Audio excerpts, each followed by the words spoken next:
E aí pessoal, como é que vocês estão? Tudo certo? Tá? Aula de hoje então, terceira e última parte da função renal, certo? Hoje nós vamos ver então métodos para detecção de danos, de danos renais, tá? Como é que a gente pode fazer essa medição, como é que são feitas essas medições, né?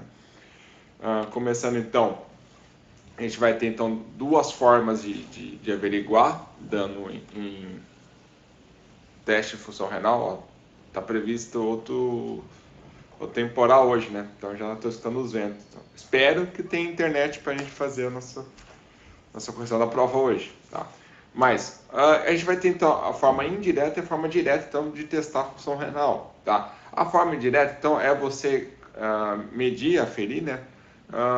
Alguns substratos, como por exemplo, né, creatinina, ureia do plasma sanguíneo, tá? Então esses aqui então são utilizados principalmente então, como triagem de monitoramento, tá? Se a pessoa tem uma suspeita então de estar sofrendo algum problema de função renal, né? Uma dos primeiros exames então vai ser a medição então da creatinina, da ureia ou do ácido úrico ali no sangue do paciente. Ao detectar que há sim, né, uma diferença, há uma elevação do nível normal, provavelmente daí vai para uma averiguação direta, tá? Que daí vai testar a urina, daí você vai como que funciona a avaliação direta, tá? Você vai avaliar o GFR, né? Que é aquela taxa de filtragem do glomérulo, tá? Você então vai ver ali, você vai pegar o quanto que tem no plasma sanguíneo do paciente e quanto que está eliminando na urina e fazer um cálculo, tá? Você vai ter a substância endógena, tá? Que é a creatinina e ureia, então quanto que o paciente está eliminando na urina de creatinina e de ureia, você tem uma ideia se está funcionando bem ou não o rim. E você tem então uma substância exógena chamada inulina, que é uma substância marcada com radioisótopo, que você injeta na pessoa, né? Não confunda com insulina, tá? A inulina você injeta no paciente, você quer fazer, e você vai ver então quanto que ela está saindo na urina, tá? Caso ela não esteja saindo na urina ou tenha saindo muito pouco, é porque provavelmente esse paciente está com problema renal, tá? A gente vai começar então falando da direta, tá? Que é então o teste da função glomerular, tá? Ele vai, tipo, é um teste então que ele vai calcular, ele vai utilizar então o quanto que a pessoa está eliminando aquela substância para tentar detectar se há ou não, né, problema na função renal, tá? Você, como é que faz esse cálculo? Então você vai ter o volume do plasma, tá? Do quanto que tem, o volume que tem no plasma no paciente, tá? Daquela substância, por exemplo, ureia, você vai ver quanto, né, pelo exame de sangue você vê quanto de ureia o paciente está naquele momento e quanto que aquela substância está sendo eliminada na urina por unidade de tempo, tá? Então você vai precisar então da concentração da plasmática da substância e taxa de excreção da substância. Então você vai precisar do valor sanguíneo e da urina do paciente, tá? Então aqui só mostrando então que é o que você vai ter um cálculo então mostrando a quantidade, né? Você vai ter o volume de plasma ali, mililitros por minuto, passando pelo rim, a quantidade de urina sendo formada e a quantidade então sendo eliminada, tá? Então aqui a taxa de clearance, né? A taxa de limpeza, tá? Em tradução literal, vai mostrar então o volume do plasma que passa pelo rim pela quantidade de excremento que esse rim está conseguindo produzir e eliminar, tá? Essa então é a fórmula, tá? Que mostra então para mostrar o cálculo do clearance, né? Nessa limpeza para saber se o rim está afetado ou não, tá? Você vai utilizar então a concentração na urina, a taxa do fluxo de urina, tá? E a quantidade no plasma dessas substâncias que você está testando. Pode ser ureia, pode ser inalina, pode ser creatinina, enfim, vai variar do exame específico que o médico pediu, tá? Então você vai ter diferença nos valores, tá? Dependendo da substância que você está trabalhando, você vai ter ali, ó, uma diferença no clearance, tá? Por quê? Primeiro que vai ter a variação ali se o rim ou não está afetado, tá? Isso é o que a gente quer saber. Mas a gente vai ter uma variação esperada, tá? Dependendo da substância. Então, dependendo da substância que você vai estar medindo, se é uma ureia, se é uma creatinina, se é iranina lá, inina, não, o que é? Ai meu Deus do céu, inulina, tá? Se é a inulina, vai ter diferença. Por quê? Porque dependendo dessa substância, ela é apenas filtrada, ela pode ser reabsorvida, ela pode ser secretada, tá?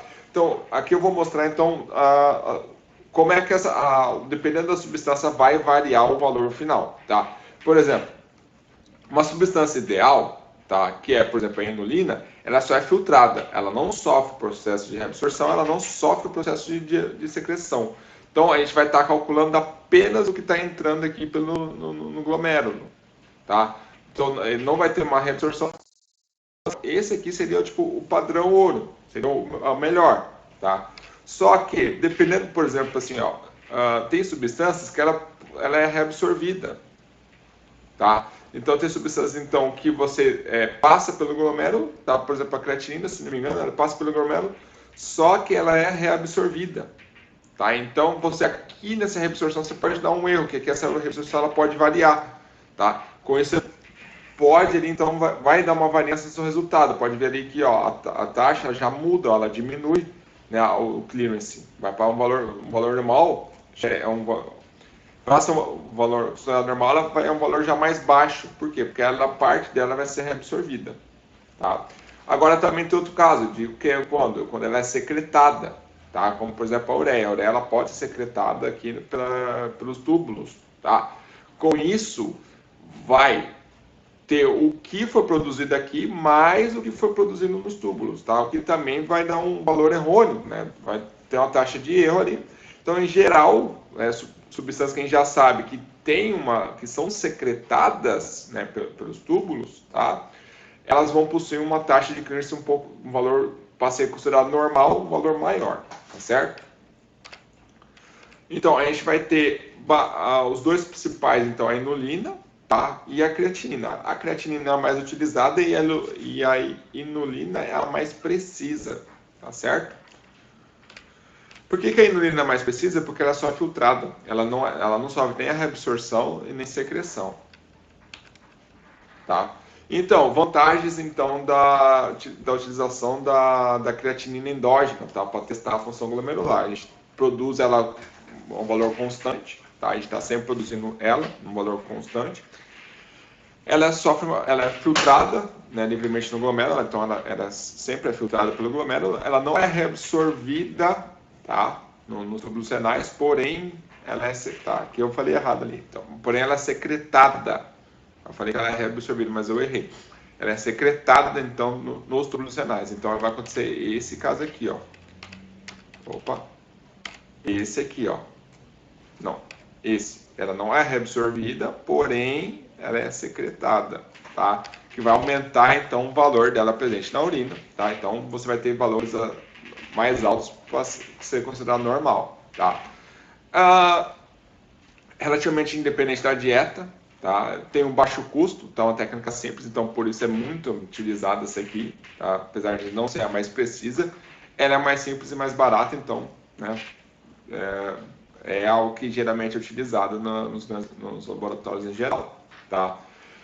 Só que a gente tem a desvantagem, então, que ela tem essa secreção, né, nos túbulos renais. A gente tem, ela varia de acordo com a massa muscular, com o sexo, com a idade do paciente, tá? Então, você vai ter, na equação, você vai ter uns ajustes, tá? Para você, tipo, você vai levar em consideração a massa muscular do paciente, tá? Que é a massa vezes a altura, a massa corpórea vezes a altura do paciente.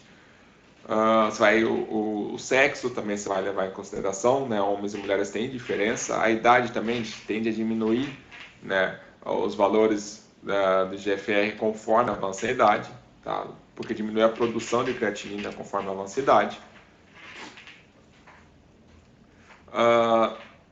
Então, depuração, como que é feito? Então, a gente vai ter a coleta do soro do plasma, para a gente, né, ter o valor ali base para saber quanto que tem no plasma do paciente, que é um dos valores que entra na equação, e na urina, tá?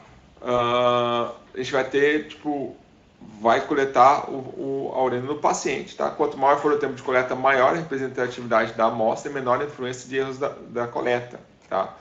Então, quanto mais tempo coletando, tá? Pode ser fazer coletas, tipo, vamos dizer assim, várias vezes ao dia, ou uma coleta só, mas em grande quantidade, tá? E amostras, então, em geral, né, são utilizadas, essas amostras são, no máximo, tem que ser utilizado em 24 horas. Aqui, então, a fórmula que eu expliquei para vocês, tá? A fórmula, então, aqui você vai ter a concentração na urina, né, da creatinina, o volume por minuto produzido, tá? A área de superfície corporal média, né, que isso varia, então, pelo tamanho do paciente, áreas de superfície corporal do paciente, a média, tipo, média da população do paciente, então, é o utilizado, que é o que você calcula pelo tamanho do paciente, pelo seu peso, e a concentração no plasma, que aqui você vai ter esse valor pelo valor sanguíneo ali que você vai coletar. Tá? Você não, mas o laboratório vai coletar. Tá? Com isso, então, a gente consegue calcular, então, saber os valores de depuração da creatinina endógena. Tá? Então, valores de referência, então, adultos de 20 a 30 anos, mulheres têm valores entre 81 e 134, homens têm valores um pouco mais elevados, de 88 a 146, tá? E idosos, vejam que tem um valor bem mais baixo comparado com adultos mais novos. Tá? O que pode dar de errado no exame, tá, pessoal? A gente pode, o tempo incorreto, você pegar, por exemplo, a primeira urina, tá, que geralmente ela tem que ser descartada, ou você, tipo, tá calculando de tempo em tempo, você, tipo, você coletar, sei lá, de cada 3 horas, você deixa passar, uma vai ser depois de 5 horas, já vai dar diferença na equação, tá? O esvaziamento completo da bexiga, então, às vezes o paciente não soltou tudo que deveria, já tirou, depois ele joga o resto fora, tá? Porque o volume da urina conta, né, pessoal? O volume da urina aqui, ó, o volume do minuto aqui vai contar, tá? Então esse volume aqui é importante, então ele não pode, tipo, né, urinar um pouco, parar de urinar e jogar fora, aliás, né, parar de urinar no tubo, daí depois não depende de urina o resto fora, sabe? Isso aí vai dar um erro no nosso cálculo, tá? Perda involuntária, dependendo do paciente, se é um paciente muito idoso, ele vai ter, né, vai ter problema de incontinência urinária, que daí, né, ele pode às vezes não estar controlando sua urina, né? Conservação da urina, tá? Que tem que ser conservada em ambientes frios, né? Geladeira. Dieta hiperproteica, exercício intenso, que daí isso faz aumentar tanto a dieta hiperproteica como o exercício intenso, aumenta naturalmente a creatinina, então vai dar uma falsa elevação. Gravidez, hiperglicemia, erros técnicos, enfim, né? Fármacos também que alteram a secreção tubular. Temos então várias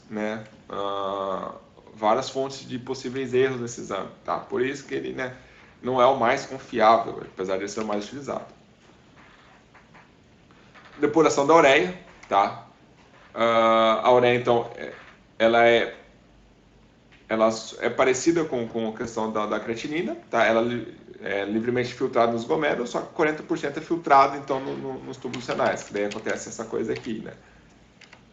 Tá? Ela sofre a reabsorção, então, a parte, né, o que vai estar presente na urina é menor do que foi infiltrado, tá? Valores de depuração da ureia são paralelos à verdadeira GFR, tá?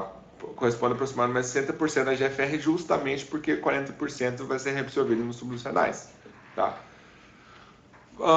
E fatores que influenciam a depuração, tá? No clearance da ureia, tá? Você vai ter velocidade de fluxo urinário, tá? Dependendo da quantidade de urina que o paciente está produzindo, vai variar, então, a quantidade do clearance, tá? Níveis da ureia sanguínea modificam durante o dia, tá? Dependendo da ureia, dependendo da dieta do paciente, dependendo da hora do paciente, geralmente à noite se você vai calcular de noite e de dia, vai dar diferença, tá? na quantidade da ureia no plasma sanguíneo do paciente.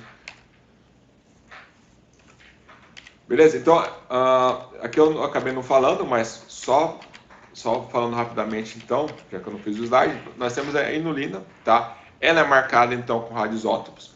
Ela não é produzida pelo nosso organismo, tá? Então, ela é totalmente filtrada, tá? Então, o que a gente injeta no paciente espera que seja filtrado, tá? Uma quantidade bem alta dela. Só que ela é mais cara, tá, pessoal? Ela, em geral, ela é mais utilizada em ambientes de pesquisa, tá? Na área de pesquisa. A gente utiliza muito pouco ela na área de laboratorial, tá? Justamente porque ela é mais cara, ela não é difícil acesso, Tá? A gente usa mais ela, então, como na área de pesquisa mesmo. Na área de laboratório de exame rotineiro, a gente acaba não utilizando ela, mas a vantagem dela é justamente essa, que ela não sofre reabsorção, tá? Nem secreção, ela é totalmente filtrada e eliminada. Tá? Daí seria tipo um padrão ouro, que não eu falei para vocês. Tá, eu vou pausar um pouquinho o vídeo aqui, então.